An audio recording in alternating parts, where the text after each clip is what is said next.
Salut à tous et à toutes, encore un plaisir de vous retrouver, c'est Kouliga Kuala ici et aujourd'hui je fais cette vidéo pour parler de certaines situations que les personnes et les entreprises ignorent au moment de la déclaration d'impôt, mais en réalité ce sont des situations qui peuvent beaucoup les aider.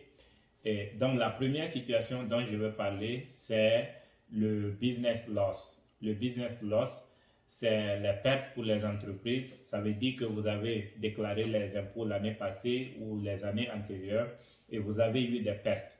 Donc, normalement, pour l'année en cours, au moment de déclarer donc les impôts, vous devez déclarer ces pertes-là. Vous pouvez les déclarer, les signaler et cela va donc jouer en votre faveur parce que ça va réduire le montant sur lequel vous devez payer les taxes. Voilà, la deuxième situation dont je vais parler ici, c'est le business, le bad debt. Donc, ce qu'on appelle le bad debt, ça veut dire les mauvaises pertes. Et ça, ce sont des situations où quelqu'un vient, par exemple, payer quelque chose chez vous et ne rembourse pas, prend un crédit et ne rembourse pas. Et vous prenez toutes les dispositions pour essayer de rentrer en possession de votre bien ou de votre argent et vous n'arrivez pas. Au moment des taxes, vous pouvez donc reporter ce bas dette-là et ça va jouer en votre faveur également. Le troisième cas, la troisième situation que j'ai beaucoup remarqué, ce sont les dépenses médicales.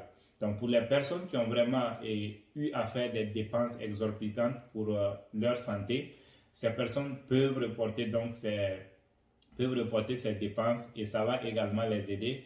Mais la plupart du temps, les gens ne s'en rendent pas compte. C'est les crédits pour l'éducation. Ça veut dire que si vous êtes allé à l'école pendant l'année, voilà, ou bien si vous avez suivi certaines formations qui peuvent être qualifiées, vous pouvez donc reporter cela. Mais dans une certaine mesure, il y a des gens qui ne savent pas et il y en a qui se limitent aussi très souvent aux institutions traditionnelles qui pensent que peut-être ce sont les universités reconnues et voilà, c'est si ils sont allés dans ces universités qu'ils peuvent reporter ces crédits. Mais en réalité, ce n'est pas le cas. Il y a des formations un peu certifiées, un peu reconnues. Et si vous avez donc suivi ces formations, vous pouvez également déclarer donc ces crédits et ça va vous aider, ça va jouer à votre avantage. Donc voilà un peu comment nous on travaille ici. Donc on fait attention aux choses que les gens oublient également. Et voilà, en les faisant, ça les aide, ça les encourage à faire à persister dans leur entreprise, dans leur business, parce qu'ils se disent quand même qu'il y a certaines choses qui sont prises en compte, certaines préoccupations qui sont prises en compte et ça les permet voilà, de aussi recouvrir certaines dépenses. Voilà, donc voici un peu ce que je voulais partager. Merci beaucoup. À la prochaine fois pour une autre vidéo.